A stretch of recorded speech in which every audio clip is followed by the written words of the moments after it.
Qu'est-ce que la coparentalité et qu'est-ce qui nous amène à ce projet de vie?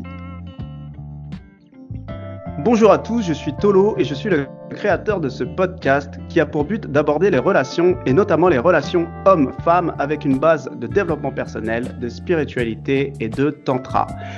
Aujourd'hui, je suis avec Alice, donc, qui est un pseudo et qui est comédienne et donc qui a un parcours atypique, on va dire, puisque elle avait initialement un parcours plutôt classique, école de commerce et secteur privé. Et moi, je la connais dans le cadre d'un groupe fermé de développement personnel où on aborde les relations hommes-femmes et tantra, on va dire.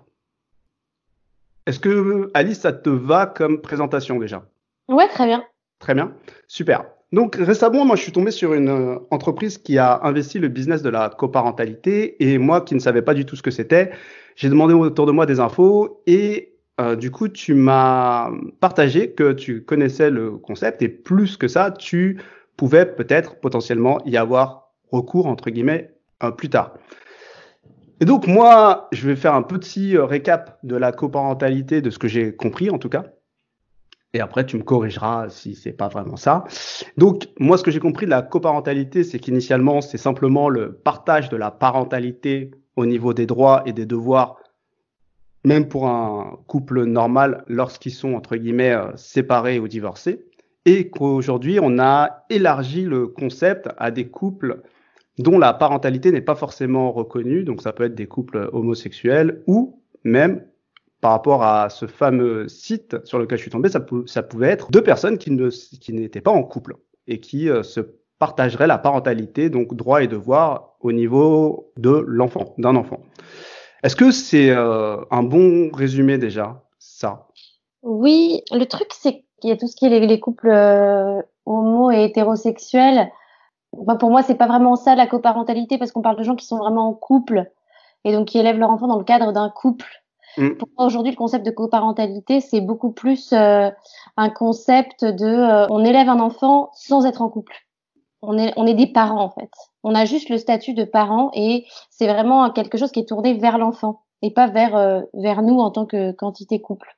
D'accord. Donc toi, c'est vraiment ouais la troisième description que j'ai, enfin la troisième Oui. option. Ouais. Après, Oh. ok, d'accord, les autres sont aussi des. En fait, pour moi, les autres sont des parents. Oui. Qu'ils Ouais. soient Tout à homo ou fait. hétéro, ça change rien. Mais ce qui change vraiment, c'est la notion de couple. D'accord. Donc du coup, moi, ce que je te propose, c'est que on aborde un peu ton parcours pour comprendre en fait comment on arrive à ce projet-là potentiellement. Donc déjà, au niveau de toi, de ton contexte personnel, quelle est ta situation, ton statut amoureux, couple? Peut-être nous rappeler ton âge et ta sexualité hétéro, homo, et si tu as aujourd'hui déjà des enfants ou non. Pour Ok. qu'on... Alors moi, j'ai 28 ans. Je suis célibataire et je n'ai pas d'enfant pour l'instant. J'ai été en couple pendant assez longtemps et enfin pendant très longtemps. Moi, j'ai été en couple de mes 18 à mes 26 ans. Ce qui a été donc je me suis mise vraiment dans un espèce de cocon de couple directement où on avait déjà construit notre vie future. On connaissait déjà les noms de nos enfants. On savait. Oui, d'accord, c'est de 18 à 26 ans, c'était la même personne. Ouais, D'accord, ok. j'étais en couple avec une seule personne et ouais, j'étais vraiment très amoureuse, très fidèle, très monogame, très dans une vision en fait très traditionnelle du couple. Et en fait, au fur et à mesure, je me suis rendu compte que ça marchait pas, que c'était pas un modèle qui me rendait heureuse. Et c'est là où j'en suis aujourd'hui, hein, parce que bon, forcément, ça évolue tout le temps. Mais suite à ma séparation, je me suis rendu compte à quel point ce couple était enfermant pour moi et à quel point j'étais à la fois pas moi-même, extrêmement, ouais, c'est un peu horrible ce que je vais dire, mais je trouvais que le couple me tirait vers le bas. Et ça m'a poussé à énormément de réflexions depuis. Moi, ça fait 2 ans que je suis plus en couple, que je suis célibataire. Enfin, que j'ai eu des histoires, mais pas vraiment des histoires très sérieuses, très projetantes, pas de, entre guillemets, de couple traditionnel. Et aujourd'hui, Je pense pas avoir envie d'être dans un couple dans le sens traditionnel du terme et fonder une famille, vivre sous le même toit. Je suis pas sûre que ce soit moi un modèle qui me rende heureuse parce que j'ai besoin de beaucoup de liberté. D'accord. Et tu es sûr, toi, par rapport à cette expérience-là, que c'est vraiment le modèle du couple que tu remets en question et pas forcément juste la personne avec qui tu étais? Et que peut-être que ça pourrait marcher avec une autre personne? Peut-être, en fait, aujourd'hui, moi, je sais pas si je peux trouver ma liberté avec quelqu'un. Aujourd'hui, moi, je me sens tellement libre et tellement entière que je sais pas à quel point vivre en couple, enfin, ce que ça va m'apporter. D'accord.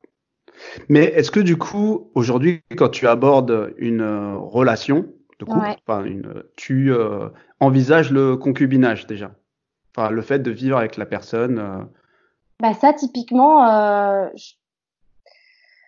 je pense pas que ce soit une bonne chose, forcément, le concubinage. D'accord. Donc déjà, de base, effectivement, on va dire que tu as une réticence au fait de vivre avec la personne parce que ça pourrait, si je comprends, tu pourrais te sentir enfermé. Ouais. Il y a quelque chose de ce genre-là. D'accord. Je pense que si, en vivant ensemble, on n'a pas chacun un espace, c'est vraiment très compliqué. Typiquement, partager sa chambre avec son conjoint, je pense que, bon, après, il faut avoir un grand appartement mais avoir sa chambre chacun, je trouve que c'est beaucoup plus sain. D'accord. Et donc, on déciderait d'avoir des relations sexuelles une fois dans la chambre de l'un, une fois dans la chambre de l'autre. Ce serait un Ouais. peu. Moi, je D'accord. trouve ça plus sympa. Tu connais des gens qui vivent comme ça? Hum, J'en ai pas en tête, là. Non. Parce que personne n'a un grand appartement à Paris. C'est pour ça. Ouais. Il y a de ça, je pense.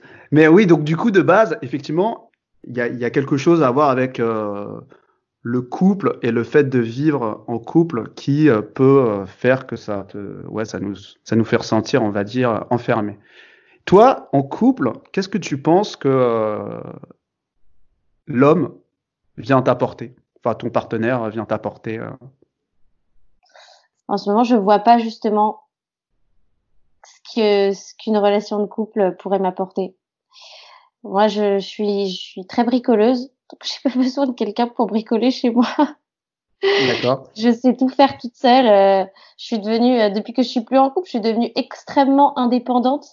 Et, euh, et je pense qu'aujourd'hui, j'ai pas besoin d'être avec quelqu'un. Ouais, il t'apporte pas. Je pense que Il te complète pas, en fait. c'est ça le problème, c'est que je me sens tellement entière aujourd'hui que j'ai du mal à voir comment quelqu'un pourrait me compléter. Mais après, tu vois, je pense et j'espère me faire surprendre par la vie et aller trouver justement quelqu'un qui serait pas ma moitié, mais plutôt mon complément. Tu vois ce que je veux dire? Mm. Et ouais, aujourd'hui, moi, j'ai pas besoin d'être avec quelqu'un. D'accord. Genre, Ok. je pourrais en avoir envie, mais j'en ai pas besoin. Donc, D'accord. le jour où je me mettrai avec quelqu'un, il sera sûr que c'était pas par une espèce de besoin de compléter quelque chose, comment dire, Ouais, de remplir quelque chose de vide dans ma vie. il répond ouais, c'est pas un besoin, ce sera peut-être un désir à la limite, mais Ouais. c'est pas. Ouais. Ok, d'accord. Donc là, on voit plus déjà le cadre. Toi, tu viens de quel type de modèle familial? D'une famille monogame, parents unis du début à la fin, ou il y a eu des Qu'est-ce que séparations? t'en penses? Hein? Qu'est-ce que t'en penses? Ah, moi, j'en pense rien. Voilà, vu de ce que je te dis, est-ce que tu penses que j'ai des parents qui sont toujours ensemble? Je sais pas, je sais pas, je sais pas. Moi, je pose la question et j'attends. Bah, comme beaucoup de gens qui aujourd'hui ont des visions du couple un peu différentes, moi j'ai des parents qui sont pas ensemble aujourd'hui. J'ai eu un modèle de couple assez chaotique, c'est-à-dire que moi mes parents, ça répond vraiment à ce que je viens de dire. Moi mes parents se sont forcés à rester ensemble pour répondre à un certain modèle. Moi j'ai des parents qui se sont retrouvés célibataires à 32 ans, ce qui était à l'époque terrible, surtout pour une femme. Être célibataire à 32 ans, tu allais rater ta vie. Donc mes parents se sont rencontrés, ils se sont mis ensemble tout de suite et ils se sont mariés 6 mois plus tard et on est arrivé direct après. Et en fait, mes parents étaient pas du tout faits l'un pour l'autre. À partir du moment où ils ont commencé à vivre ensemble, ça a éclaté et ils se sont vraiment, mes parents ils se sont tapés dessus dans tous les sens du terme depuis toujours. Et ils ont attendu 20 ans avant de divorcer. 22 ans avant de divorcer. Le temps que les enfants soient grands, quoi. Oui, mais même très grand. C'est-à-dire que moi, Mmh. j'avais 18 ans quand mes parents ont divorcé. Mon grand frère avait 20 ans. Voilà.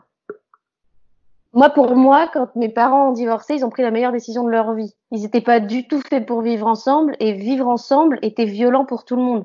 D'accord.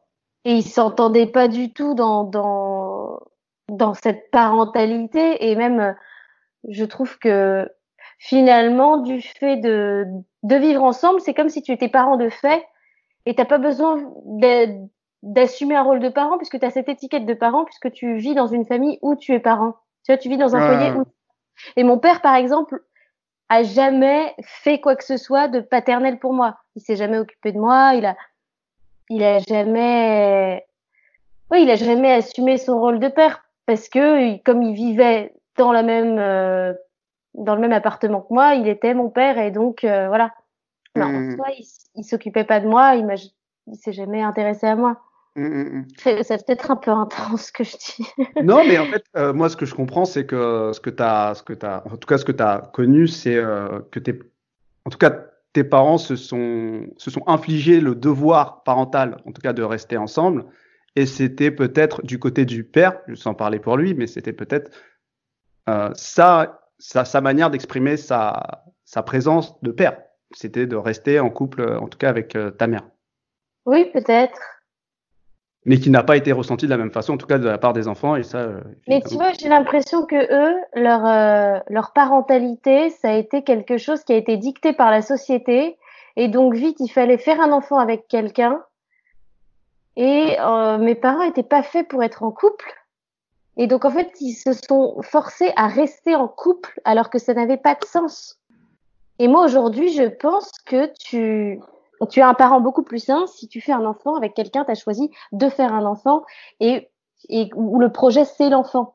Tu vois, sans forcément être en couple. Hum, hum, Pourquoi hum, se hum. en couple? Pourquoi est-ce que quand tu es avec quelqu'un, ça doit être à la fois ton amant, ton meilleur ami, la personne avec qui tu vis, le père de tes enfants?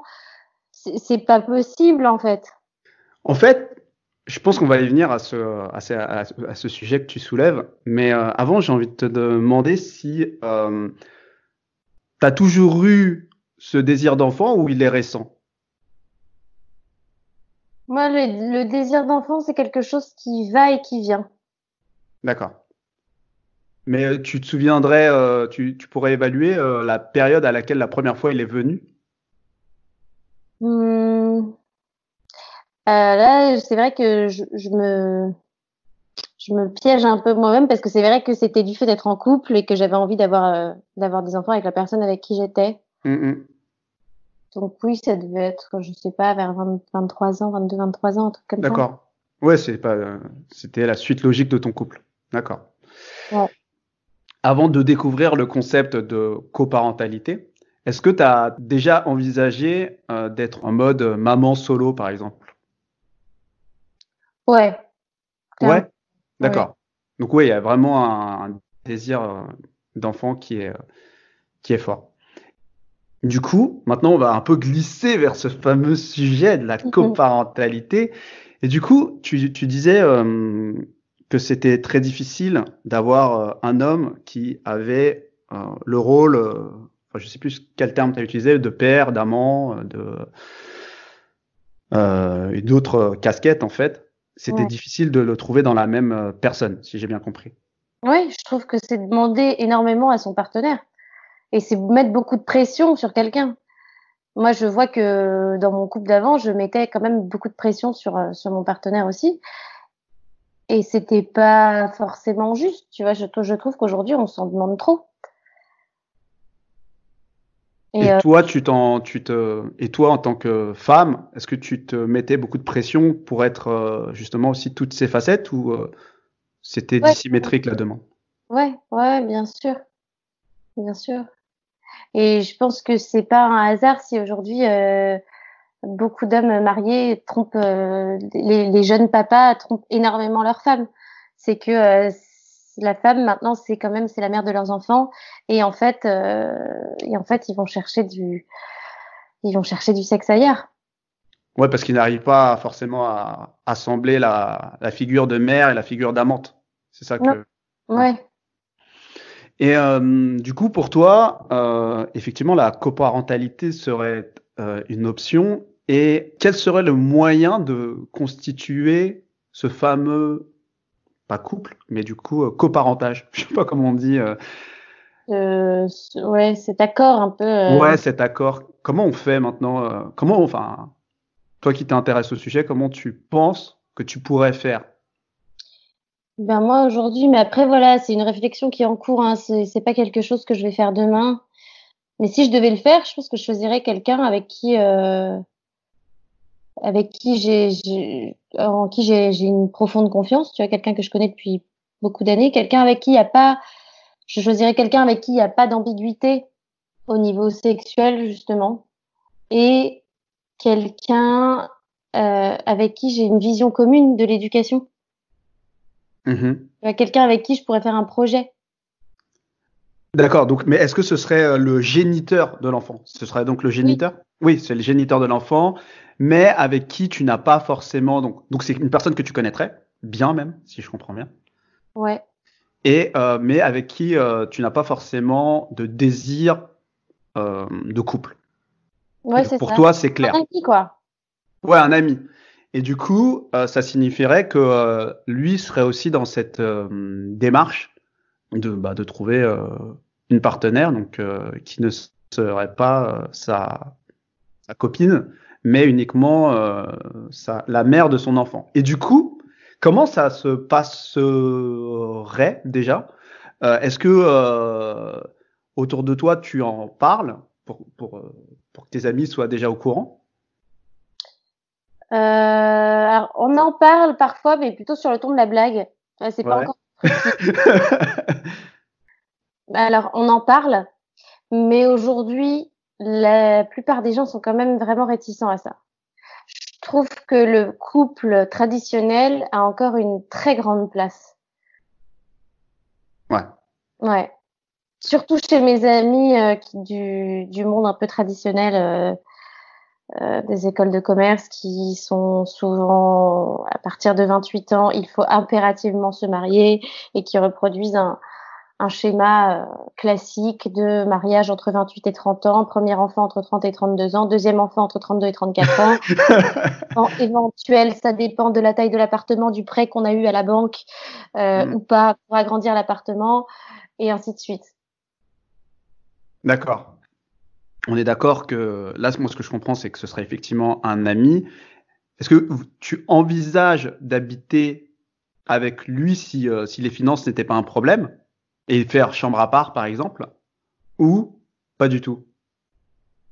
Euh, ouais, moi je pense qu'idéalement, tu vois, une coloc avec un très bon ami où t'as un enfant, mais en même temps t'es pas en couple, donc tu risques pas de t'engueuler. Enfin, de t'engueuler en tout cas pour des histoires de couple. Une coloc avec un enfant, pour moi, c'est un peu un idéal. D'accord. Et vous auriez tous les deux vos histoires d'amour, on va dire ça comme ça, à côté? Ouais. Ouais. D'accord, ok. Je comprends beaucoup mieux, d'accord, Imagine une ton maison positionnement. dans laquelle tu vis, où tu vis avec ta copine. En face, ta coparente qui vit donc dans la même maison avec son copain ou sa copine, enfin, quelle que soit sa sexualité. Et vous avez en plus une chambre ou une ou même deux chambres. Hein, vous avez peut-être fait deux enfants. Vous avez deux chambres d'enfants et vous avez ce foyer-là. Moi, je trouve que c'est assez idéal. Ça fait, Hum, hum, hum, hum. ça fait beaucoup plus de gens pour s'occuper de l'enfant. c'est mettre l'enfant au centre du foyer en termes de préoccupation. Pour moi, c'est assez idéal. Après, bon, c'est vrai que les histoires de couple, ça peut compliquer les histoires externes de couple, tout ce qui est famille recomposée. Mais pour moi, tant que l'enfant est au centre des préoccupations, je pense on a un enfant qui est plus heureux. En tout cas, moi, je peux comprendre clairement ce positionnement parce que déjà, c'est vrai que ça enlève une pression dans la mesure où tu as évidemment, je pense, moins de devoirs envers ta partenaire. Et du coup, c'est vrai que il y a une partie des responsabilités où tu peux te dire que tu souffles un petit peu.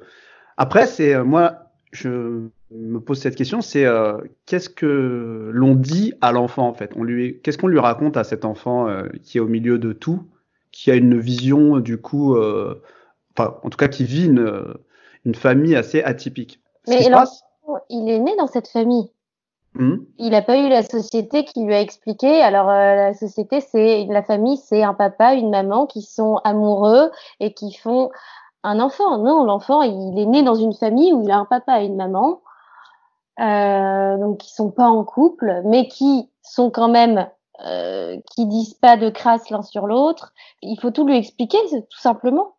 Tu vois, il a Mhm. juste un papa et une maman qui sont pas en couple. Mais il n'y a pas eu de violence, tu vois, il n'y a pas eu de. Moi, je pense que c'est important qu'il n'y ait quand même pas de violence entre le papa et la maman. Et c'est pour moi, là, l'intérêt quand même de pas être en couple. Ouais, ouais, je comprends très bien. Ça enlève Ok. une pression à l'intérieur du foyer.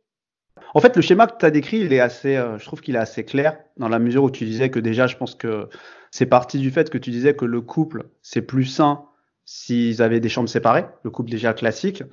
Et ensuite, on en arrive finalement à la conclusion aussi, pas logique ou pas logique, c'est que à partir du moment où déjà tu as des chambres séparées, ben c'est plus facile d'accueillir un enfant que tu sois en couple ou non. Et que je comprends la démarche de se dire que vous soyez effectivement tous les deux parents de cet enfant. Moi, je pense C'est qu'un enfant, il a juste besoin d'amour et de sécurité. Et dans la mesure où les choses sont plus simples et où il y a de l'amour envers l'enfant, ou même ça peut être un amour entre les parents qui est pas un amour de couple, tu vois, parce que si tu as choisi comme quelqu'un pour être ton coparent, c'est qu'il y a une certaine forme d'amour, tu vois, qui n'est pas un amour de couple, mais qui est une certaine forme d'amour. Si l'enfant vit dans un foyer qui est harmonieux et dans lequel il se sent en sécurité, je pense que son développement se fera de façon beaucoup plus sereine. Ce que je comprends, c'est que cette idée de coparent, chacun a sa vision, d'ailleurs comme l'idée de couple, et que moi j'avais vraiment cette idée de coparent dans le sens presque chacun sa maison et peut-être que les gens ne se connaissent même pas. C'est pour ça que je me disais, oula, c'est particulier. Et dans la manière dont toi tu l'amènes, c'est différent parce que tu as un coparent idéal qui est initialement presque un ami, enfin C'est quelqu'un. avec qui tu as choisi de faire un enfant. En fait, quand tu es en couple, quand tu es amoureux, tu es quand même, excuse-moi, mais tu es un peu con. Souvent, tu te fais aveugler par l'amour et tu as plein tu te fais des illusions. Est-ce que tu es vraiment responsable de ton choix à ce moment-là? Il y a qui sont faits dans des contextes un peu bizarres de couple. Combien de fois j'ai entendu des gens dire ah bah ça va pas bien en ce moment dans notre couple, alors on a fait un enfant pour remettre du ciment dans le couple. Mais mon Dieu, mais quelle Ouais, c'est clair. horreur! Mais Je c'est super intéressant ce que tu dis, c'est que effectivement, ce que je comprends, c'est que beaucoup des couples initialement déjà se mettent pas en couple pour faire des enfants, mais se retrouvent du coup dans l'évolution du couple à avoir des enfants. Et peut-être que c'est ça. le couple marchait très bien en tant qu'amant, et par contre en tant que parent, c'est pas la bonne personne ou c'est pas la bonne, c'était pas le même désir de base. Donc effectivement, j'entends très très bien cet L'enfant argument. est devenu dans le couple traditionnel, l'enfant est une étape. C'est une étape qui en plus qu'il faut faire entre tel et tel âge. S'il ne se fait pas, on se sépare ou alors enfin, c'est très bizarre en fait. Et il y a plein de gens aussi qui sont en couple avec quelqu'un qui a envie de faire un enfant qui eux n'ont pas envie de faire d'enfant, qui se retrouvent à faire un enfant pour faire plaisir à l'autre, alors que s'il y avait cette histoire de coparentalité, une personne A qui n'a pas envie de faire un enfant pourrait être avec la personne B qui fait sa coparentalité en plus.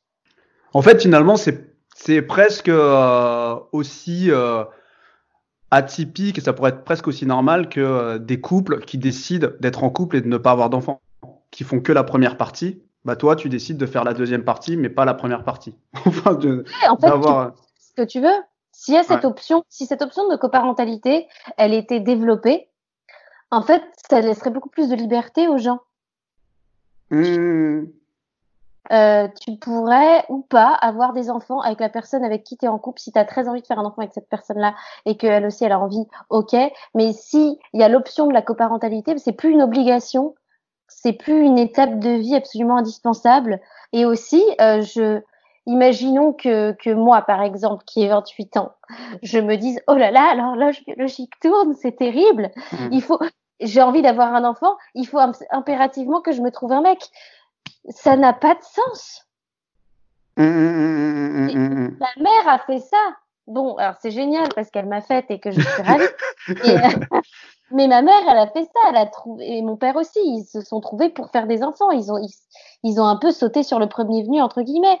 Et pour moi, ça n'a pas de sens. Mmh, mmh, mmh, mmh, mmh. Bon, c'est très intéressant, c'est très intéressant. Mais en tout cas, moi, je pense que j'ai fait le tour des questions que je voulais te poser. Je sais pas si tu as quelque chose à rajouter, toi, de ton côté. Moi, j'ai des gens dans mon entourage. Enfin, il y a des hommes merveilleux dans mon entourage avec qui je pense vraiment à une personne en particulier. Je la verrais vraiment bien en tant que père de mes enfants. Parce que c'est quelqu'un avec qui j'ai une attache émotionnelle qui est très forte. C'est quelqu'un en qui j'ai une très profonde confiance. Et en même temps, j'aurais pas envie d'être en couple avec cette personne. Mais je sais que cette personne serait un bon père pour mes enfants. Tu Et en vois? fait, cette non-envie de ne pas être en couple, c'est dû à quelque chose, une attraction ou une non-attraction physique, Ouais, non-alchimie. c'est biologique, ouais. C'est physiquement, je suis pas attirée. Et pourtant, personnellement, ouais, cette personne sera un bon père. Et tu vois, je pense aussi que c'est quelque chose, moi, c'est quelque chose que j'ai pu me dire dans mon couple. Il y a eu des moments où j'étais plus trop attirée et en même temps, je me disais, non, mais il faut rester parce que cette personne, ce sera un bon père pour tes enfants. Et en fait, tu Hmm. t'aimes pour ça et pas, en fait, pas parce que t'es attiré et pas parce que t'es encore amoureux, mais parce que tu te dis, ah, famille, famille. Ouais, du coup, il y a vraiment ces deux besoins clairs, en tout cas, ce que j'entends chez toi. Peut-être d'ailleurs des besoins qui sont chez les hommes comme chez les femmes, ce besoin de la procréation, enfin de devenir géniteur ou d'avoir un géniteur, et ce besoin de construction, de protection, avec les qualités qui demandent des qualités complètement différentes, chez l'homme en tout cas, peut-être. Ouais, après, tu vois, je pense que pour chaque personne, c'est différent. Et j'aimerais que dans notre société, on puisse choisir en fonction de ce qu'on ressent, en fonction de qui on est, et pas en fonction de ce que la société nous impose. Aujourd'hui, moi, c'est comme ça que je me sens, mais si ça se trouve, demain, je vais avoir envie d'autre chose, tu vois. Si ça se trouve, demain, je vais tomber complètement amoureuse de quelqu'un, je vais avoir envie de faire des enfants avec lui et je vais complètement renier tout ce que j'ai dit, tu vois. Mmh. Non, aujourd'hui, c'est que chacun a le choix, et un vrai choix. Mmh. Et si on prend l'exemple de de cette amie Ouais. qui a priori fera un père merveilleux, et on essayait de s'imaginer que dans cette situation nouvelle où vous connaissez pas, avec un enfant au milieu, euh, il y a des tensions qui éclatent. Comment ça, on se connaît pas? Enfin, vous vous connaissez dans cette situation où vous êtes tous les deux célibataires, sans enfants, mais il y a une nouvelle situation qui va se créer où vous vous connaissez peut-être un peu Oui. moins. Vous allez vous découvrir dans ces nouveaux rôles, on va dire, de coparents. Et imaginons que il y a des facettes de lui que tu découvres ou des situations qui sont un peu tendues comme un couple normal. Comment tu réglerais toi ce genre de sujet avec un ami aussi proche, Bah, avec qui peut-être ça le fait plus. tu vois, les tensions, c'est quelque chose qui est assez inévitable dès que tu as un projet, quel qu'il soit. Il y a des tensions. Le seul truc, c'est que quand t'es pas en couple avec la personne, je pense qu'il y a une couche en moins. Ouais. Quand tu t'engueules avec la personne avec qui t'es en couple, ça fait ressortir des tonnes et des tonnes de choses. On le voit, fait même ressortir des vieux problèmes de ton père, de ta mère, de ta relation, de trucs de quand t'étais petit. C'est très profond, les engueulades de couple. C'est quelque chose qui va au-delà, en fait, du sujet de tension. Alors que si tu es ami avec cette personne, je pense que la tension porte sur le problème en particulier et ça me paraît beaucoup plus simple de résoudre les tensions et beaucoup moins violent, et surtout à la vue de l'enfant. Il a énormément vu ses parents s'engueuler. Ça, pour moi, c'est vraiment quelque chose que j'aimerais éviter le jour où j'aurai des enfants. On est d'accord que on est dans le cas de cet ami, donc c'est plus simple de prendre un exemple. Ce serait aussi le géniteur. Ah bah oui. Oui, c'est ça. Ce serait le géniteur. Toi, ta position, c'est vrai que ce qu'on disait tout à l'heure, c'est que ta position, c'est plus, c'est important pour toi que l'enfant connaisse ses deux parents. Oui, moi, si je fais de la coparentalité, j'ai pas envie de faire avec un inconnu et de devoir expliquer à mon enfant que, en fait, ce serait même pas de la coparentalité si on se connaît pas. Enfin, c'est trop compliqué pour moi. Si je fais un enfant avec quelqu'un et que la personne est parent aussi, pour moi, il faut connaître la personne. Et sinon, ce serait être mère solo. Et c'est vrai que autant je me sens d'élever un enfant seul aujourd'hui, autant j'aurais pas envie pour mon enfant de lui interdire de connaître son géniteur. Ouais. D'accord. Un mot de la fin? Liberté. Yes. Ok, merci Alice. Voilà, c'est la fin de ce podcast. Si tu veux en savoir plus, n'hésite pas à nous rejoindre sur Exploration et Connexion où nous proposons des ateliers et des accompagnements sur différentes problématiques. Notre objectif étant de réconcilier les hommes et les femmes de manière la plus juste selon nous. Donc on travaille sur l'individu et sur sa polarité et on travaille donc sur la relation. N'hésite pas à commenter si ce sujet de la coparentalité t'a inspiré et simplement nous notifier si tu as aimé ce podcast et à bientôt.